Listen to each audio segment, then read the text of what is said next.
ঘুম আমাদের শরীরের সুস্থতার জন্য কতটা প্রয়োজনীয় তা আমরা সকলেই জানি। কিন্তু কি হবে যদি কেউ টানা 1 মাস না ঘুমায়? যে কোনো সুস্থ মস্তিষ্কের লোক বলবে টানা 1 মাস না ঘুমিয়ে থাকা সম্ভব নয়। যখন ঘুম পাই তখন আমরা অনেকটা স্বয়ংক্রিয়ভাবেই ঘুমিয়ে পড়ি।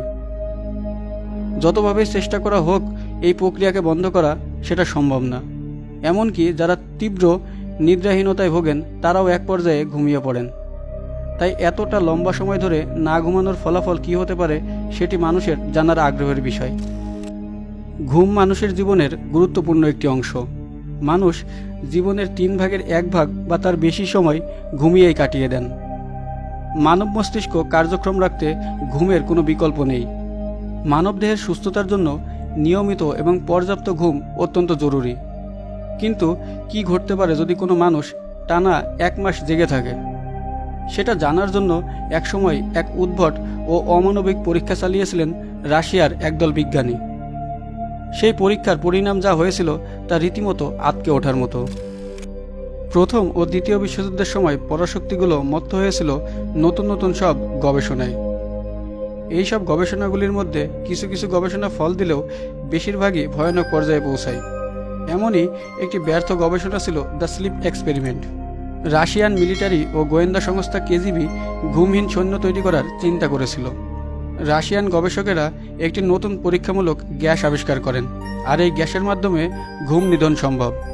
আর ওই সময় 1940 সালের দিকে রাশিয়ান গভর্নমেন্টের কাছে কিছু রাজনৈতিক কয়েদি ছিল এবং তারা এই বন্দীদের উপর একটি এক্সপেরিমেন্ট চালাতে চেয়েছিল। তাদের লক্ষ্য ছিল একটি গ্যাস কক্ষের মধ্যে 5 জন এই রাজবন্দীকে রেখে দেওয়া।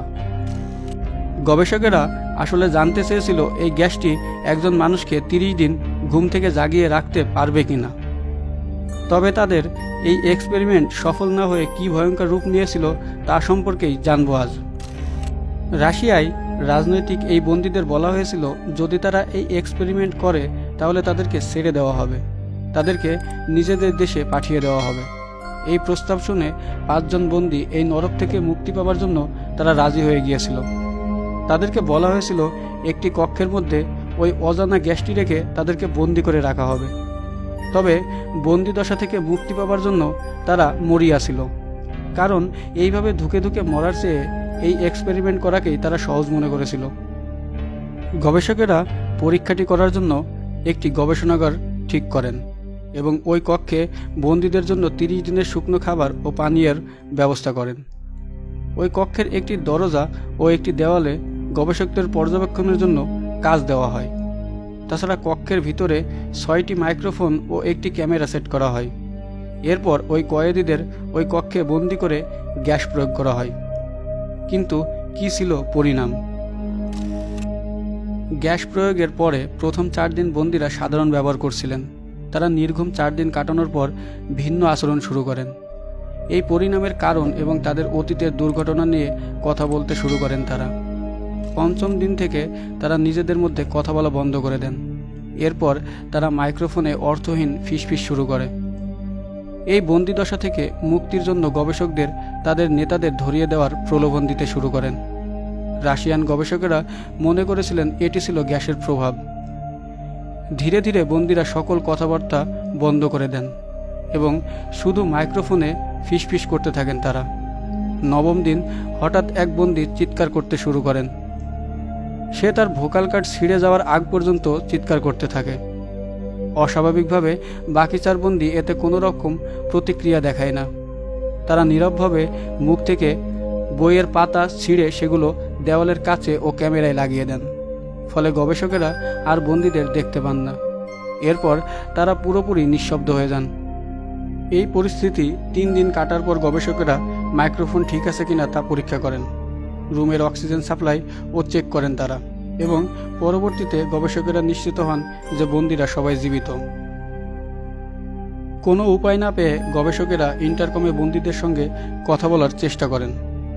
তারা কক্ষে প্রবেশ করবে এবং বন্দীরা যদি কোনো সমস্যা সৃষ্টি না করে তবে একজন বন্দীকে মুক্তি দেওয়া হবে। একজন বন্দী ভয়ানক স্বরে উত্তর দিলেন তারা মুক্তি চান না। এরপর থেকে বন্দীরা আবার কথা বলা বন্ধ করে দেন। শেষমেশ কোনো উপায় না পেয়ে 15তম দিন গবেষকেরা ঠিক করলেন তারা কক্ষে প্রবেশ করবেন। এজন্য তারা রাশিয়ান স্পেশাল ফোর্সকে তলব করেন।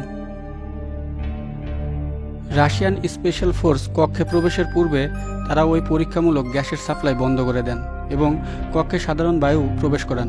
এতে সকল বন্দী চিৎকার শুরু করে। তারা বারবার ওই গ্যাস পুনরায় চালুর জন্য আকুতি করতে থাকেন। এই পরিস্থিতিতে রাশিয়ান সৈন্যরা কক্ষে প্রবেশ করে এবং সৈন্যরা কক্ষে প্রবেশ করে বন্দীদের পরিস্থিতি দেখে ঘাবড়ে যায়। বন্দীদের শরীরের বিভিন্ন অংশ থেকে মাংস খুলে পড়ছিল, তাদের হাড়গোড় বের হয়ে আসছিল।